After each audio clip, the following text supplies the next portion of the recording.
আল্লাহ যদি আমাকে নিয়ে যায়, আমার বাচ্চাটার দিকে একটু খেয়াল রাখেন।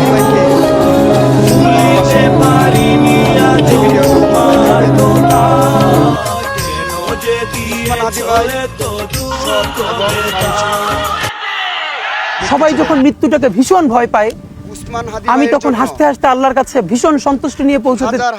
ওসমান হাদি ইনকিলাব মঞ্চের মুখপাত্রের মৃত্যুতে শোকে স্তব্ধ পুরো দেশ। সন্ধ্যা বাংলাদেশের শহীদ ওসমান হাদির জানাজা শনিবার বাদ জোহর মানিক মিয়া এভিনিউতে অনুষ্ঠিত হবে। 1 তারিখ থেকে 10 তারিখ পর্যন্ত বাংলাদেশের আপনারা আমার ইলেকশন ক্যাম্পেইনের জন্য টাকা পাঠিয়েছেন, যারা আমাদের যে ইসলামী ব্যাংক নির্মমভাবে গুলি করে হত্যা করে ব্যাংক অ্যাকাউন্টে পাঠিয়েছেন 2,56,700 ভারত চলে গেছে। আবার বলছি, ব্যাংক অ্যাকাউন্টে 2,56,708 এই আমাদের স্বাধীন দেশ বিকাশে পাঠিয়েছেন ভারত বসে গত 10 দিনে বাংলাদেশের মানুষকে এভাবে হত্যা করে।